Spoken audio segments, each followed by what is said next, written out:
Hi, welcome to Chat and Tales with Jen. And yesterday, excuse me, you saw how Mike and I have a big breakfast on a weekend, and I told you all how we made 10 biscuits, but for two people, that's a lot extra. So I mentioned how we'll grab one and have a snack. Okay, I haven't eaten today. It is almost 6 o'clock, about 5:45. And here's gonna be my dinner.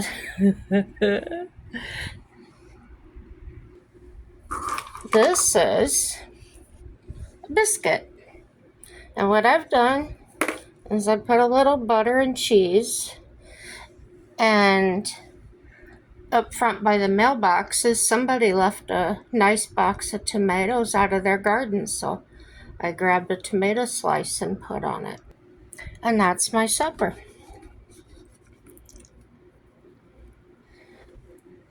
I like to have mayo, or either Miracle Whip or mayo and tomato sandwiches, but gotta eat the biscuits up, right? Yeah. So someone commented, this cracked me up. Someone commented, I can't believe I've watched this video so long, as long as I did, or something to that effect. Is that a good thing or a bad thing? did you waste a few minutes of your life? Well, don't watch. Or if you liked it, hang around. Videos will get better. Like I said, I'm new at this. And I ask for suggestions all the time. And I like to chat a lot. So, yeah, that's about it. It's cooler here. And I'm yawning and I'm wanting to sleep in because there's nothing like that coolness and then be under a warm blanket and just really sleep. And yeah. Gosh, I'm so hungry. I'm gonna take a bite of this. It's gross to watch somebody eat, but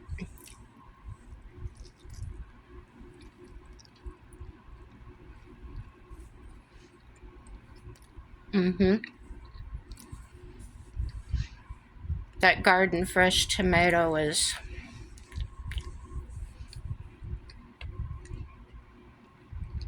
I'd like to find a way to grow my own.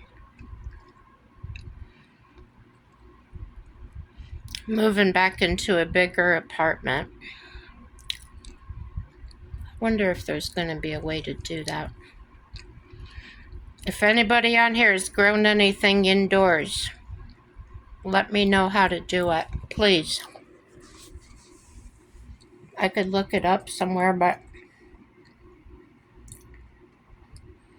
I'd rather talk to somebody that's actually done it rather than go read things that may or may not be true. It's not expensive to buy seeds or starters, whatever. Sorry, I'm opening my drink. But I don't want to waste a lot of time or get the wrong equipment. I've seen some grow them under lamps, and I don't know. I've always been able to plant absolutely huge tomato plants. I'll give you my secret that was passed on to me by another lady. Where she learned it, I don't know. Anyway, when you get your tomato plants, if you buy them that way, you want to bury them up to the top leaves. Just leave the top leaves out. And you don't want to put your roots straight down. You want to lay them sideways. So it's kind of like your leaves are sticking out of the ground here, and then it kind of bends and goes in this way. And what that does, I'm told, is it creates more roots. and allows it to get a lot more nutrients than it would with the few spindly roots that it has. Now, using that, oh, gotta finish telling you that. As the plant grows, okay, it'll grow kind of fast. Well, mine did. And as it grows, I would take more soil and bring up around it and just leave those top leaves sticking out. And so it would get really strong and grow tall.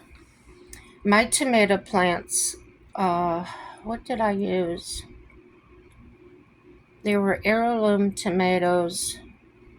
They might have been beefsteaks. Anyhow, yeah, I did those. I did those little yellow pear-shaped ones. I forget what they call them. They're really mild and actually kind of sweet. But my tomato plants got pert near 6 feet tall, and I'm not exaggerating. I'm 5'5.5", and they were way taller than me. The soil I was growing them from, my old property that I had lost the last time, was still abandoned. There was nothing there. So what I did was I went with a couple of buckets, and I used to put my horse manure and my chicken manure in the same pile.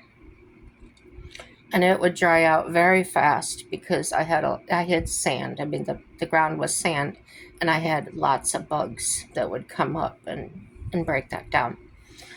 So that being the case, it was a fantastic fertile soil.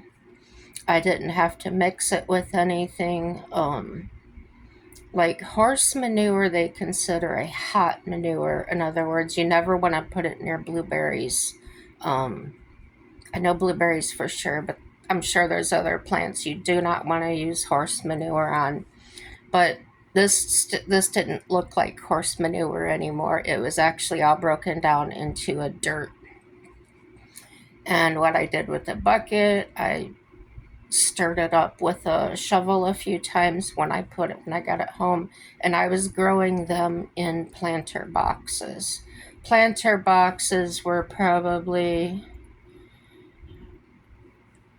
2 feet high and 4 or 5 feet long, and about,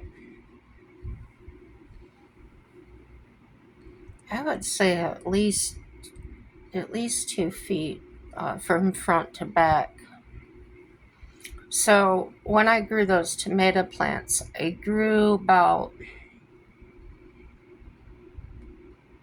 I think I grew 3 of them, of the beefsteaks, and then the others I planted 1 or 2 of each. The yield on those plants was absolutely incredible. Just for 3 plants, I got many, many, many tomatoes. I was blanching them, taking the skins off, and freezing them. I was canning them, all kinds of stuff with those tomatoes. Yeah, so if you have any suggestions or experience growing tomatoes, potatoes, anything like that indoors, give me a hand. I've seen shows where they've actually grown potatoes in a bucket. I love potatoes. I can't eat them like I used to because of the diabetes, but growing them outside, I did them in tires where as they start to sprout, you just keep pouring on the dirt.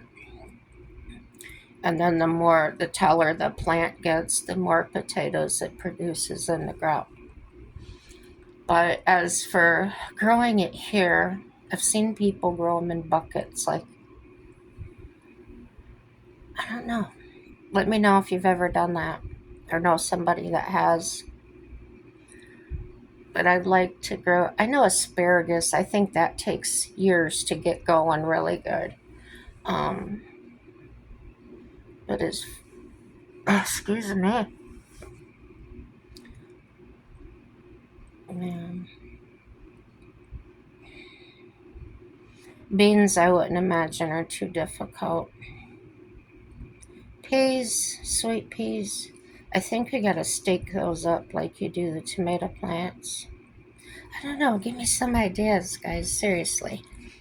I am certainly going to plant some turnips. I love turnips. They're a good substitute for potatoes in my case. They're not as starchy and carbs and everything. So, and they don't taste that much different. Like if I make them like potatoes, if I boil them, mash them, it gives me a nice supplement. So,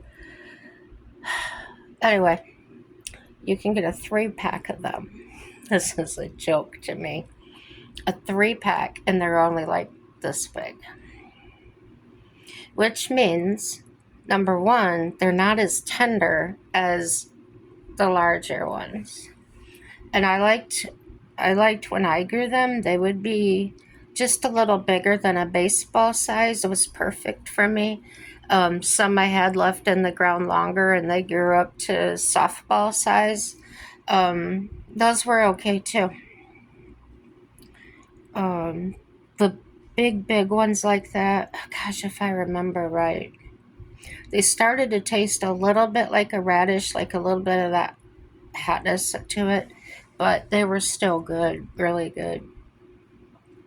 But yeah, anyway, for the 3-pack of them little bitty turnips at Walmart, they want $5 or $6. I'm like, nope, not doing it. So I went to the local grocery store here I'm sorry, not in this town, but the next town where I shop at, about the same price. So I bought them once a while back, and when I got them, where the stem used to come out, it was slimy and nasty, and just they sit there too long because they probably don't sell very well at that price. Don't know where they get them from, but they're paying too much if they're charging that much for them. So, yeah, that's going to do it for this video. I'm going to eat my biscuit. It's sitting there making my mouth water. It's just a little butter, cheese, and tomato, and those are left over from our biscuits and gravy. Still have biscuits and gravy left. Lots of gravy and hash browns left, but yeah, maybe that's breakfast for tomorrow or something. Mike's off tomorrow. He's working tonight. Like, dislike, share with your friends and enemies. Everything's gonna work out for our good, and have a happy day. Bye-bye.